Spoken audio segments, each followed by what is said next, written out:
Hello there, Angela Giles back with another episode of Savage Angel. And I've got the most amazing guest today. He's fun, he's exciting, he's been around the block several times. His name is Jason Avery, and he will be the next Tony Robbins. So, hello, Jason. Hello, Angela. Thank you for inviting me today. This is fun. You are so welcome. So, I'm not an intro queen. I hate the long, boring bios. So, I let my guests introduce themselves. So Okay. tell us about you. Give us a 30-second, 1-minute preview of who you are because you're so bigger than life. There's so much about you. It's hard to know what to bring up first. An entrepreneur since I was 12 years old and mowing the neighbors' lawns and getting other guys to do the work for me. But about 14 years ago, I founded Avery Construction with just a few guys doing my labor, a bookkeeper working 1 day a week. That's all we needed him back then. The numbers didn't take that long to count. And in that 14 years, we've grown to 45 bodies representing us in the field every day. 35 of them swing hammers. 10 of them run the day-to-day operations of the business. There's guys that estimate and design it. There's guys that manage the people swinging the hammers. There's permitting, there's accounting, there's marketing, there's all the spokes of the wheel that make the day-to-day operations of the business work without me required to be there. I position myself to work on my business instead of in my business. And I'm working with one spoke at a time to improve the processes, the systems, maybe the talent.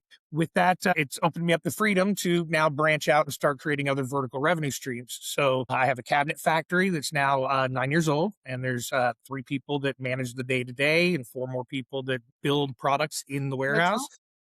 I have a consulting hat. I coach young GCs in my industry. And quite frankly, the old guys are retiring and kids don't like to work too hard. So when I find the one that does, I'm going to grab a hold of him tight and ensure his future, whether he is successful as his own business and I helped him get there, or I ultimately absorb or assimilate his system into mine and continue to grow my own operation.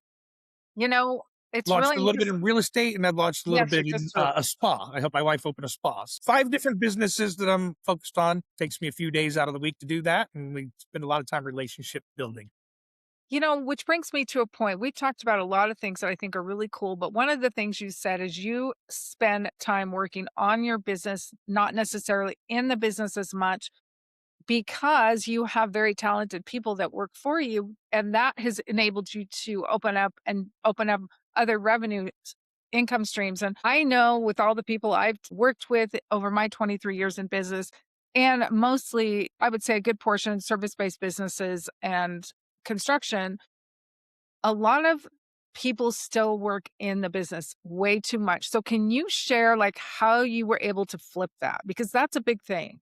Sure. Well, Yeah. it took some wise people who mentored me to give me the courage and the guts to go for it. But it started with just there was a project. The first Mhm. project sold as Avery Construction, and I showed up at that project, and I had my son as a helper, and this was going to be a 4 week job.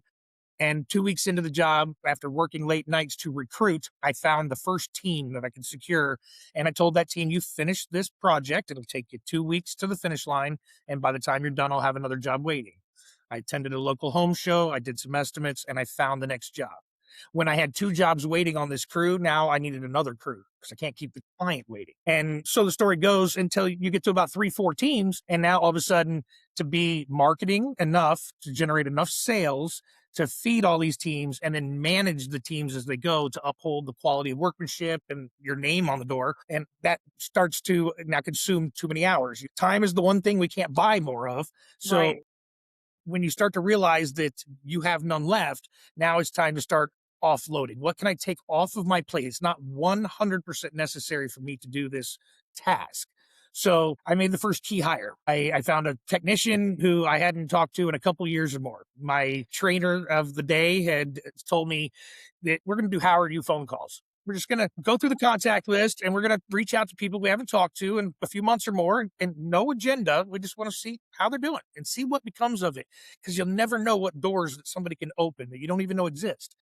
And in one of those conversations, only a few conversations deep, Keith surfaces. He says, I'm working in the shower. I'm getting too old for this. My knees, my elbows are going to go out. And I said, Keith, I have too many estimates to provide to people that I can't get to them in a timely manner. And I'm going to lose opportunities and I'm going to damage my credibility. You have been a technician for years. You know how much time it takes, how much materials we have to purchase to complete task by task. Let me give you my budget sheet and have you run out there in advance to me. And you can just weed some people out. By numbers, I can tell you that 90% of the people that engage me through the internet are not going to purchase. 10% of them will. Home shows, 85% of them are not going to purchase. 15% will. And in a referral, direct recommendation from somebody, 65% of them are still not going to purchase. And 35% of them possibly will. Well, that sounds So if interesting. I can get that person to just weed out the others who had the unrealistic expectations, the tire kickers, as people would say, then now I can narrow my time invested into just the people that are serious, that have money to work with, and have a legitimate idea that is feasible. So that alone, just a commission sales role, that wasn't going to secure this key position. So I thought deeper. I spend a lot of time just driving to and from job sites just to do a quick checkup to find out what have we completed?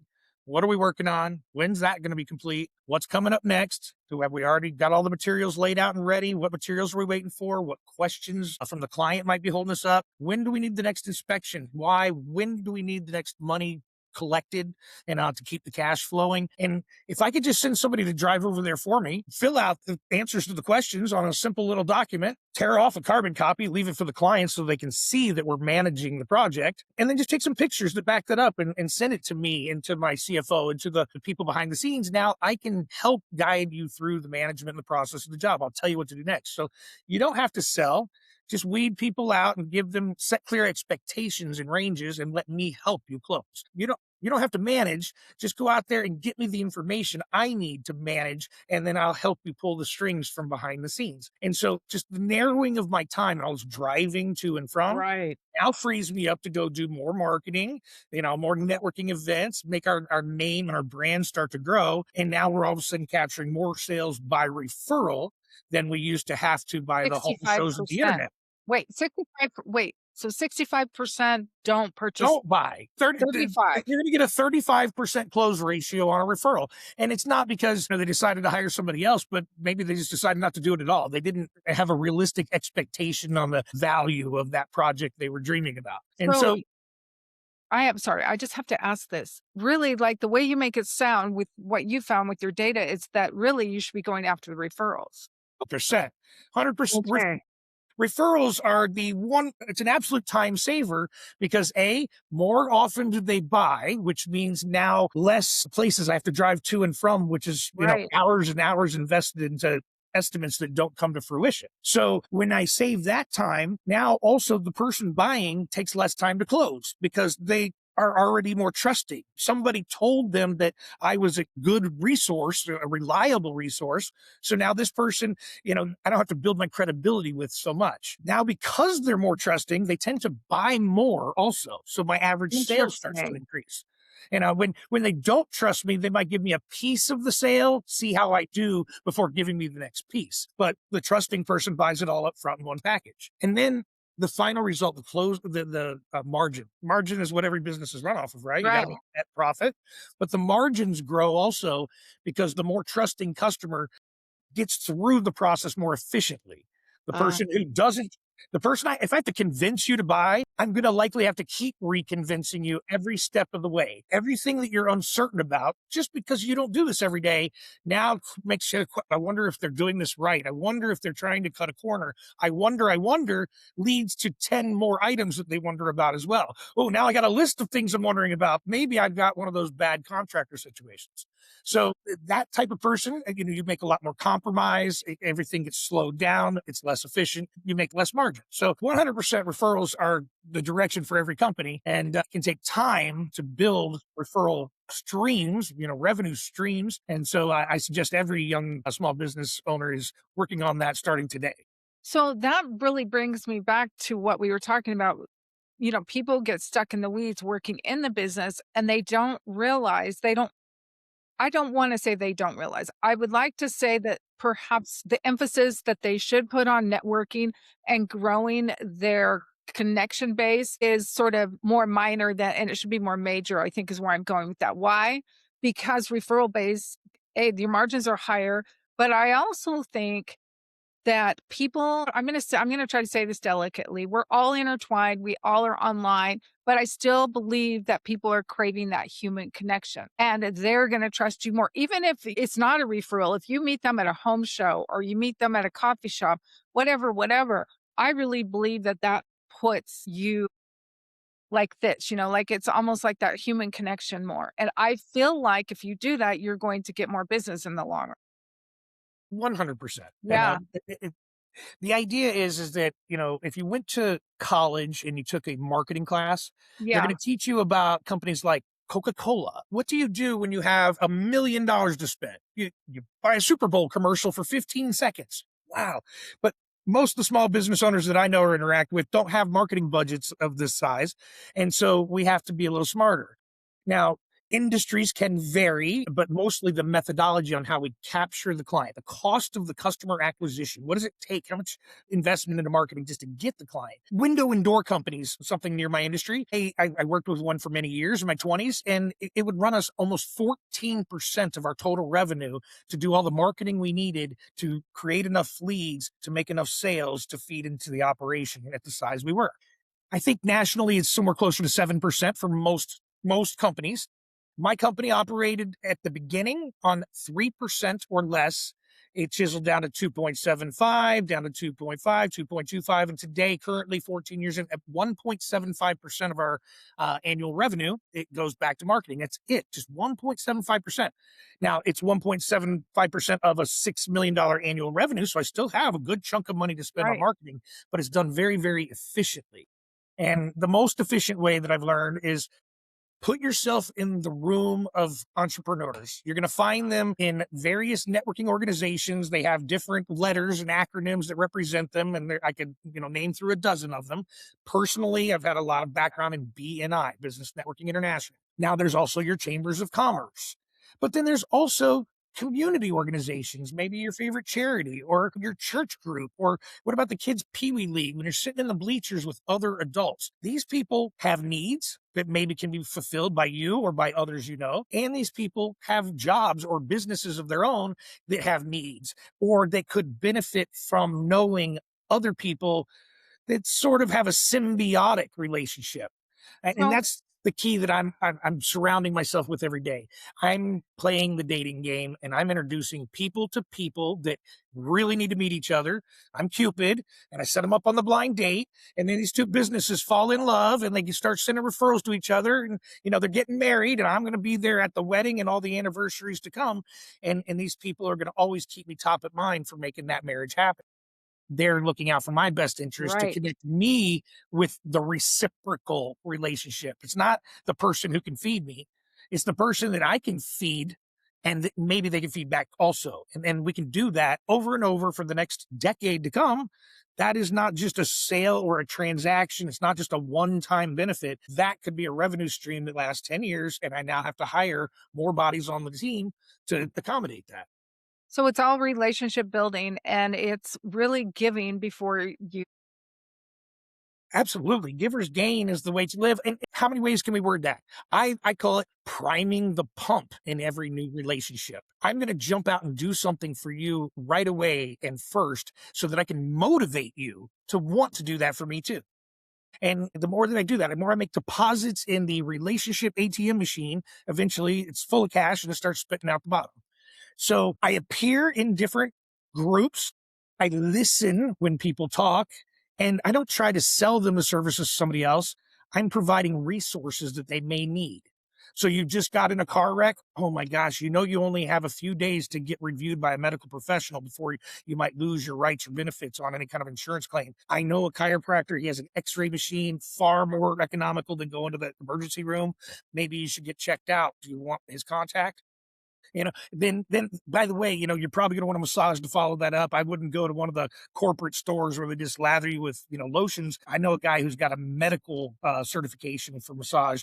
You really know how to fix the problem and take the pain away. And don't talk to insurance until you've talked to an attorney for real. If you don't know one, I've got a great attorney I can recommend for any kind of personal injury stuff, and she'll handle it all for you.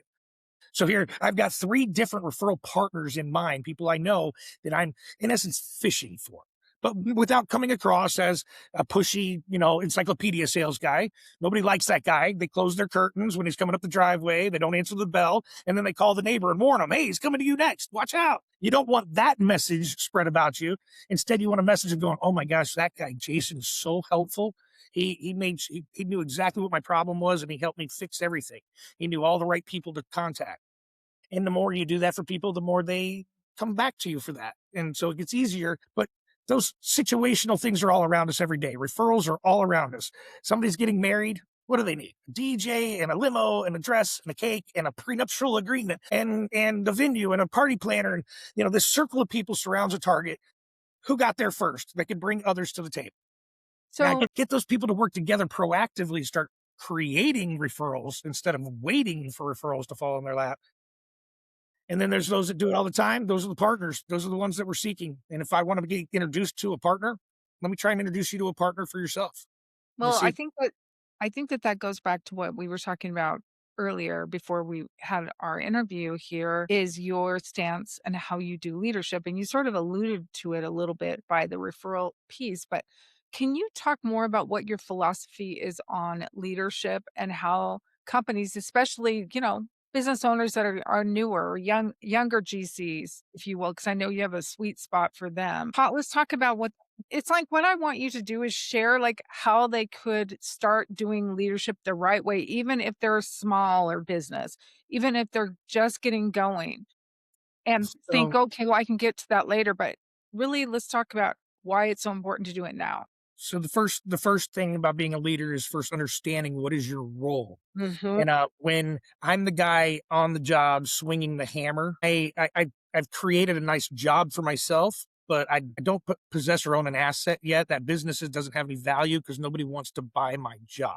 What I'm selling at my company is the labor and the materials to provide the service. It doesn't mean I'm the one doing it. My job as the leader, as an owner of a business, is to recruit the talent, incentivize the talent, train the talent, retrain the talent if necessary, or cut the talent to get new talent if necessary. But then take the right people, put them in the right roles. I have some DISC certification. I teach classes about behaviors and tendencies of people and their strengths, and putting the right person with the right behaviors in the right roles matters a lot. Then in addition to that, giving them the right processes and systems. So, I've created the spreadsheet that guides them on the price. So all they have to do is check the boxes and fill in the blanks. How many feet, how many, square feet, linear feet, number of items. And so you can replicate the same things over and over. If I'm not going to be the guy to budget and estimate the job, how do I know that salesman A, B, and C does it exactly like me? Then if I'm not the guy to manage the job, how do I make sure that project manager, D, E, and F are managing it exactly the way I would have and not eating additional charges because they don't understand how the budgets or the system works? So you got to create the system that becomes the policy that everybody is trained into to do things identically, but then Question for you. compartmentalize them so you get the right person doing the right job. Whoever does your sales is probably not going to be the best person to do your accounting. And Well, whoever's that's doing your true. accounting is probably not very good at sales. And So I have a question for you. What about I understand like you create the processes and the SOPs and all of that, and that becomes, your backbone of your business. But what if you were going into a company that already had, you know, people in play that had their roles already? Do you subscribe to the philosophy of letting people help create their own SOPs or creating their own SOPs? yes, I do. And so weekly in each of my businesses, we have a staff meeting on Zoom, and all the key players are going to present. And I like to look at it kind of like, King Arthur with his knights of the round table. I sit equally to those people there. I'm not a dictator. I'm not a boss. We go through production. We have a format for how the meeting goes, one job at a time, oldest to newest, from the things that we're finishing to the things that we haven't even started yet. And it's just a general discussion of where the current status is, but it's opening it up to the circle of people to each comment. So the sales and designer can explain what the intention was, so that the manager in the field can explain the field conditions or the current status, and they can solve problems together. Listen, as I do all the time, and I decipher what can we take away from this conversation, this piece right here. If we had taken this one step or done this step, executed it better, could we have prevented this challenge from being faced with? And I try to show the team how to solve the problems together as a unit, not any one person deciding, how to support and enhance each other's ability, and to back up each other, and ultimately keep the kids playing nice in the sandbox. When you get a bunch of talented people tend to have bigger than life egos, and they love to tell you why they're better and why somebody else is less than them. Often it's because they're doing something different, they got a different strengths, and they're applying it to a different role. And we need to appreciate them because they're doing the stuff we don't want to do. And a famous name you may know of is Dr. Ivan Meisner, and one of his best quotes that I love is he says, "Live in your flame and not in your wax." So I understand numbers and I can do accounting, but my behavior is not to sit in front of a computer and enter data and information for hours on end. It would kill me. And so from day one, I had that bookkeeper to enter the numbers. I'll take what comes out of it and interpret the information and create the strategy. But I live in my flame. Put me on the stage. Let me speak to the masses and motivate and inspire. My accountant would be crying his eyes out if he had to get on that stage in front of those people. We probably wouldn't do it. Exactly. So we have our strengths. We need to appreciate them. I have to continually remind the team why these players, are beneficial to us, and they're uplifting us.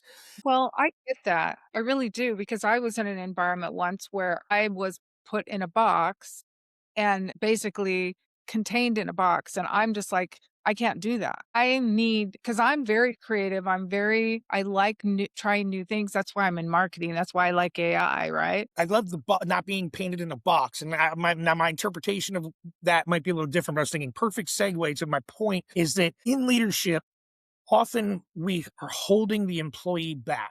We're limiting them and their ability to make a decision. And so therefore they won't make a decision without you. Now you're consuming all your time. You need to empower them to make decisions. You need to empower them to make mistakes, and you need to not belittle, and you need to train through and learn from the mistakes so they're not duplicated. Create the new process, create the new checkbox, create the new disclaimer, something that prevents the same mistake from being replicated when the next new person is hired. But you have to take away the barriers for them. And the number one barrier I take away is time clocks. Nobody in my company punches a time clock. And I don't care how many hours it takes to do a job. I just care that I gave you a job to do and the job got done. Amen. I have everybody that swings hammers in a form of piecework. The more that you get in the ground, the more money you make. If you like to work slow, I don't have to appear as a greedy boss. I can empower you to work at your own pace. You'll be compensated fairly for what got accomplished. But the person that works twice as fast can either get done early and enjoy the time with their family, enjoy their earnings, or they can take more work and they can now make more money. And to me, it's a win-win in either direction. So that's the people in the field. Now, the people that manage those people in the field, or that sell the projects for those people in the field, they get a little piece of salary, because they're driving in their own cars, their own gas and insurance, going all over town, but they get the big upside in a percentage of the revenues. So everybody is inspired to support the other side. When sales captures a new opportunity, production's already winning with every dollar collected from the first deposit.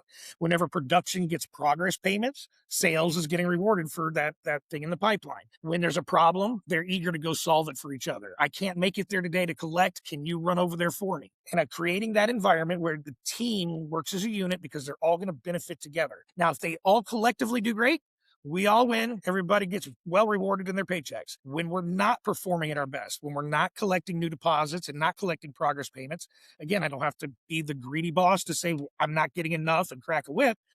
they felt it in their wallet already. They're already working on solving the problem because they got their mortgage due next week. So creating a system that polices itself where there's no limit, make as much as you want. And if it gets to where your time is now, uh, a balloon, we're going to go ahead and install other people in between and creating a bigger pyramid yet. We'll chisel a little bit of, this percentage to them while, you keep that piece of it. So it's constantly giving the people the opportunity to grow without a finish line, And all the way evolve. to the point that they own businesses of their own.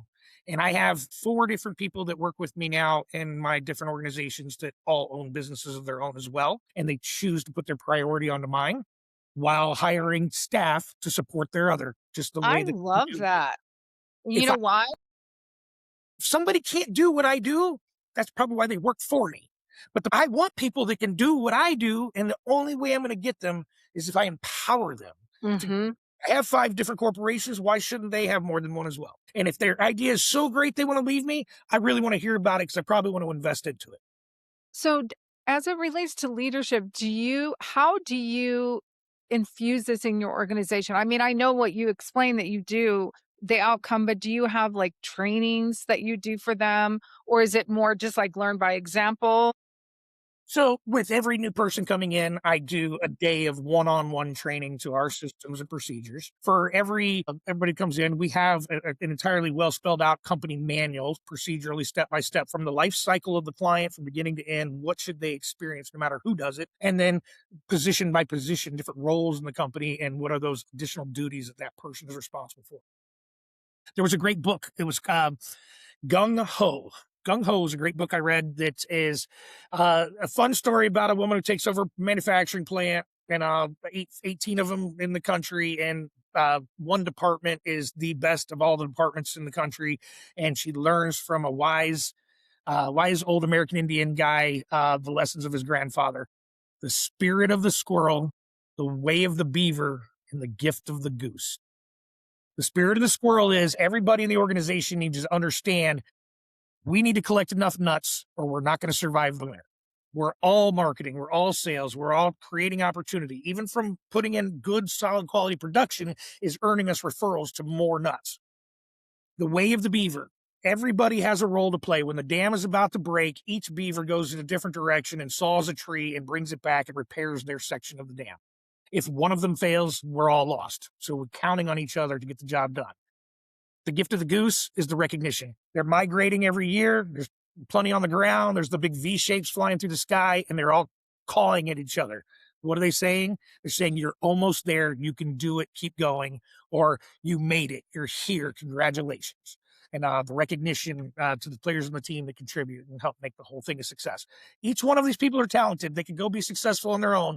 But if I can get a group of talented people working together, we can exponentially grow the potential and the opportunity of that. So I really like that. You have some good stories, good analogies. I think you are going to be the next Tony Robbins.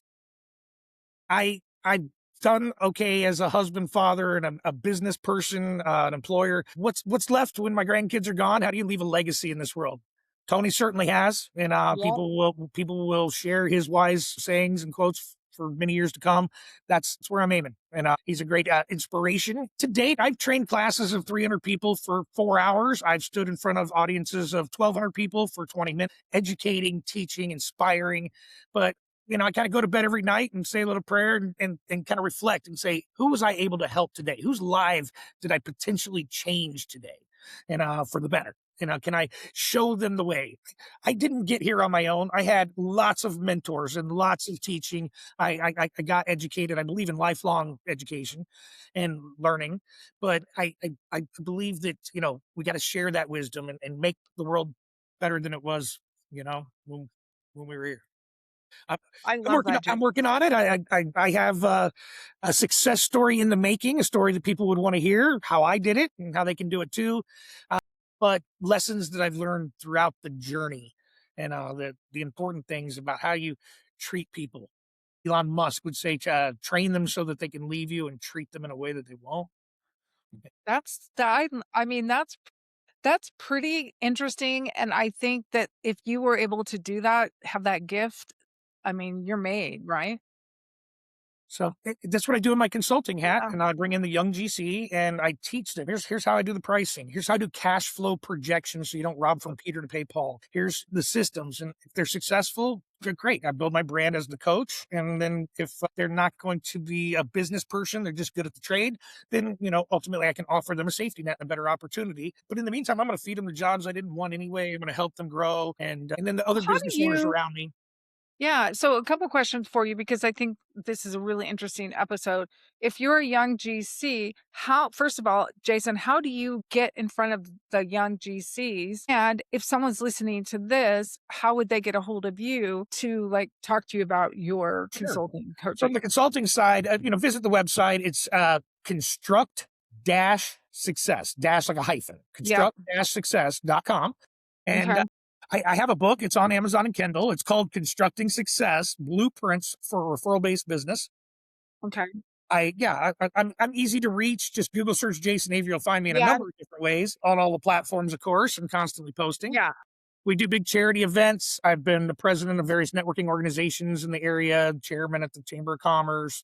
I lead teams, I lead groups, and I try to, you know, help show them how to do this a little smarter, a little more efficiently, get a better results, and have fun too.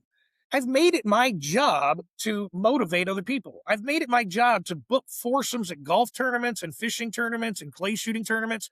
And I'm bringing three people that I'm working on the relationship and the building of, but it's strategically cross pollinated who I invited to the team. So now they appreciate even more meeting each other. We're working for a common goal. We're trying to win together. And already right out of the gates, add a few cocktails in there, and that loosens up the conversation. And I never take that business hat off. They think we're just playing and having fun. And I'm reminding them, hey, what was that project you told me about last week? Hey, don't you provide something similar that could have supported that? Maybe you guys should talk about the next one. And I'm bringing those people together, and in doing so, motivating them to want to do the same for me. And I've learned if I do remodels, I'm going to need plans. So architects are somebody I can hire all the time. But sometimes the architect gets there first. They got a plan, they need a bid. I will go into the world, into networking, to spend time with the various people I meet to find out if they happen to know an architect. And because if I go call the architect out of the phone book, I sound like a telemarketer. He's going to put up their guard, wonder what I'm selling. My relationship starts at a very low point and takes a long time to get there. But if this person goes to tell the architect, hey, that contractor does 100 jobs a year. I bet he needs a lot of plans. I bet he could probably hire you. I'll do you a favor. I'll introduce you to him to see where that goes. If I send Jeez, that yeah. message, Yeah. now that architect's come looking for me. They're coming to the job interview to find out if they can win the referrals I have to give. And immediately I'm going to pass them the first referral I can. But whenever that happens, I'm also going to introduce them to other contractors they need to meet, other interior designers they need to meet. I'm going to invite them to events. I'm going to go as their wingman to an event and then walk around and introduce them powerful and passionately to other people. I'm going to attend their event and bring others with me. I'm going to write a newsletter about them, feature them in a testimonial, put 5-star reviews online, put a backlink on my website. I'm going to Do all of the things. create Great motivation. buzz. I'm Yeah. going to constantly be in their face and not asking them for business, but here's all the cool stuff I'm doing for you. If they don't get there on their own to return a favor, I've done enough stuff. I've earned the right to ask. I can go and say, hey, how did all this work out? Do you ever have one of these you can send my way? I'd really appreciate that. They'll get the point. There's others I could be sending this work to, but I'm working so hard to motivate them that it might take a while to get beyond the person they've already known. They've known a guy for years. It's been fine in their perspective, but then there's a day where that guy doesn't show up. Hope he didn't get hit by a bus, but maybe he's just, he's late. He's not able to perform, whatever the scenario is. And now I get my chance to save the day. And then when they experience a procedure that's better than what they're used to, a process that was smoother, now all of a sudden the floodgates open and all the work comes my way. That might Jason, be I one or two love jobs. It might be 3 or 5. Growing up in the next 10 years, it could be a dozen, every month. So it'd be essentially just if I could recap what you're saying is to work on I mean, obviously, if you're just starting out, you're working in your business, but once you get going to work on your businesses, you need to make sure you have employees that are motivated, that want to be part of So the I had yeah, those 3 teams going full time, yeah, kind of getting into a 4th team, and I had no time. I was doing 65 right. hours a week. And so I made the first key hire and it freed up time. That Right. was scary. I thought I'm giving away so much of my income, my money But to you this weren't. guy. What will I do? And I thought if I have to, I'll go get a pizza route so I can pay my bills at home. But within 2 months, we doubled the revenue in the business because I Because had you had the faith in time to your do proper marketing, generate more opportunity, and those referrals that I was going out to close were closing so much faster at more money for a higher margin. It didn't take long at all to, it made perfect sense. And I thought, why didn't I do this sooner? So we hired a couple more teams and then we got the next salesman. Then we hired a couple more teams and then we had the next saleswoman. So we took the first man and said, you're no longer sales and operations, you're just operations and you get a helper now. So now that I've got, as soon as I had one representing each side of it, I wanted two representing each side of it. So if one of them leaves, the other can hold down the fort on that side of it until I find the replacement. I don't have to dive back in and do that job. I can, I can work through it and have the time to be the owner, to recruit the talent, train the talent, and get them moving. So, if I may interject, Jason, I think the biggest takeaway here is you have to trust yourself as the owner, right? And open up time, space in your life to go out. And if you choose to be that person out there to build relationships to grow your company, I think that so that's kind of the hardest thing for most business owners, and they trust themselves so much they don't trust anybody else enough, and that's a they, problem. they won't let go. They That's a think, oh my problem. gosh, I have to do this or it'll never be as perfect as I That's a expected. problem. Get past that in your head. I live by what I call the 80% rule. If they do it 80% as good as I do it, that is good enough. Let's That's give them the task to do. The client does not know that I'm 20% better. But now that I don't have to do the task and I've got all this free time, I can spend a little bit of my time making them 20% better at the task or double checking their work before it's turned in, putting a little polish on it. We need to be able to back up from the day to day remedial stuff so that we can focus on how the whole process works from beginning to so. end. It's an What would you experience. What would so I wanna, get this last question in really quick for you. What would you tell a business owner that has a really, really hard time, everything in their mind has to be just so, so, so, that it's really difficult for them to let go and follow the 80/20 rule. I'm a huge fan of 80/20. I'm a fan of building the plane on the way up. Like, otherwise you don't get off the ground, is my opinion. But what do you tell people? At first, I would do a little bit of an assessment of your own behavioral style. And again, what is your flame and what is your wax? If you love the process and the system and the data side of your business, then get somebody out there in front of you doing the marketing and the sales. I prefer to have people that manage the whole process and the system, and I'm going to be the face of the marketing and the sales. I'm the mascot. I don't think many people can do the marketing as well as I do. And You're I good. don't think that, in what I mean by it, as any business owner, I think any business owner is going to do the marketing better than the employee. Speaking from experience, I've had 4 or 5 of my, employees of the past be involved in networking events, and well, none of them are still currently in those same places. And it took me 3 years to really see any kind of recognizable result. My first year getting into networking, I got like one good sale through that means. Then my second year, I had about 5 good sales. It didn't add up to a lot. Then my third year, I saw an exponential return. I was doing training throughout year 2 and learning how to do it better and smarter, more specific, more direct, how to honor other people's styles and not be too type A and scare them away. And with that though, I it took Yeah. time to build the trust, and I had to do stuff for them to motivate them to do it for me too. And so now all of a sudden I'm getting referrals from inside the organization as well as from the neighboring organizations that I met during trainings, and it just keeps growing and growing from there. My average year now, at 6 million of revenue generated, I will receive 62% of it by a direct referral. So one person referred the other person to me. Wow, that's It could be the amazing. customer that referred to customer. It could be the person I met in networking that referred to customer, or it could be the architect or interior designer that I met through the person in networking that does it all the time for me now. And 13% more is going to be what I call the indirect referral. Somebody on social media in my area asks for a service provided by me, I'm going to have no less than 15 people throw my name into that hat. And so whereas the average person gets recommended one or two times. I'm going to have an army of people, so it's just kind of a no brainer. They're going to give me a call. If I don't get the call, I'll get a call from three other people that see the stream, my brand being builded, my reputation, all the people that speak for me. So put those two together, though, direct and indirect, 75% of my business is coming by referrals. And then I'm going to get about 13% of it from the home show. And then I'm going to get about 12% of it from the internet through pay per click and stuff like that. But now look at the close ratios that I only get 10% on the internet, 15% at the home show, 35% on the referral. And it's pure time. You got to start putting the time in up front. It's not hunting. Ivan Meisner, another quote by this man, is not hunting, it's farming.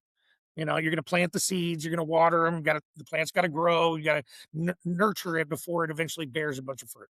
It's really interesting. One of the things that I do on the side is I have a women's community on Facebook. Actually, I have two. I have one that has 24,000 women and one that has 38,000 women in it. Mhm. And that is exactly what I preach on a day-to-day basis is you have to cultivate the relationships. You have to care. If not, get out of my group because that's what I attract. I like women that care about other people and are willing to serve their own micro communities. So, but There's I a will tell you, it takes time. Like sales takes time inside of communities because you're growing the relationships. So So it's, there's different books that talk about laws of attraction. yeah, One of them, the networking disconnect. If you go to the Chamber of Commerce and you say, "Who here wants to sell something today?" Every person in the room is going to raise their hand. right. Then ask the question, "Who here showed up looking to buy something today?" You'll hear crickets. And that's the disconnect. If we go there selling, we're actually repelling people from us. If we go there saying, "What can I do for you? How can I help today?" Now that's attractive and people are drawn to it. And now they want to help the helpful people. It's givers gain. It's a way of life, and it's so simple. People turn it off whenever they leave the office, and it's a way of life. Just for fun, in the football stadium for the Tampa Bay Buccaneers game a few months back, I'm with a fellow contractor, and we're talking about teaching and training our fellow network how to do this best. And I said, people overcomplicate this so much. Watch this. And I turned to my right to a complete stranger, and I said, "Hi, my name's Jason. Who are you?" He said, "I'm David." I said, "I'm a season pass guy. Will I see you all year?" And he said, "No, we just came for this game from the East Coast of Florida." I said, "That's great. What do you do for a living, David?" That's my go-to question. "David's a pool contractor." "No kidding, David. I'm in contracting." So is my buddy. I know some other pool builders on this coast. They don't travel to your side. I'm sure you don't travel to this side. Maybe you should be introduced to my friends and y'all can pass a referral to each other from time to time. And he said, "I would love to meet your friends." I handed him my phone, said, "Drop your contact in there real quick. After the game or maybe tomorrow morning, I'll shoot an email three-way, get you speaking, connected to him." He says, "That is so nice of you. Thank you very much." So here's a perfect stranger I just met. I'm already top of mind with him. He thinks I'm a great guy. I'm motivating my pool guy on this side. I'm motivating the new one I just met. Now the wife is interested and chimes in. "I do aluminum." No kidding. I know people in that space too. And then we're going to actually move back to this coast in the next 6 months. No kidding. There's an event I go to on Friday mornings that, you should tag along with me. If you're ever going to be here Friday before you move, why don't you come and I'll get you in the door. And there's at least 3 or 4 people in the room that work in or around pools that you both need to meet so you can build some connections on this side. We'd love to come.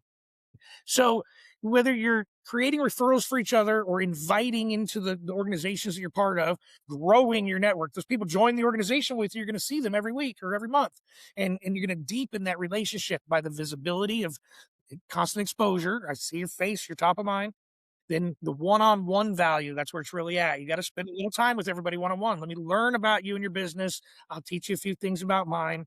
And what it's not I'm asking you to sell anything. I'm just saying if you meet that person that I can help the most, an architect, a designer, another young GC, just tell them I can help them and you're going to do them a favor. Introduce them to me and I'll take it from there. And then genuinely following up with that, meaning it. I'm going to do everything I can to help these people because I want to inspire and motivate them so that they'll return that favor. My mother would be my best salesperson if she was exposed to the clients on a regular basis. She gets me one a year through Peanut. But I love that, Jason. I really do. My son sells, he has a health insurance agency. And I was talking to one of his friends the other day, and I'm like, well, you know who taught him how to sell, right? Because my son can sell anything to anyone. I'm like, his mom. My husband's like, no, it was me. And I'm like, no, it was me. It was funny. We had a good chuckle out of that. There's people that are they're symbiotic with your business. They don't compete with you, but they serve the same customer and Yeah. most often even at the same time. So who gets there first? If we can identify those people and I commit to bringing them and they commit to bringing me and we can do that again and again and we can grow together, that is a revenue stream. That's how a business owner builds the future. Okay, so Jason, thank you very much. This has been an incredible episode. I will put all of Jason's contact information below. So wherever you're listening to this or viewing it, you should see his contact information. And if you want to get a hold of him, Jason, you can just go to his website. He's got all his information on it and reach out to him because he will be a great connection for you. Thank you so much, everyone. Thank you for coming, Jason. So much fun, Angela. Thank you for having me. You're welcome. Bye bye.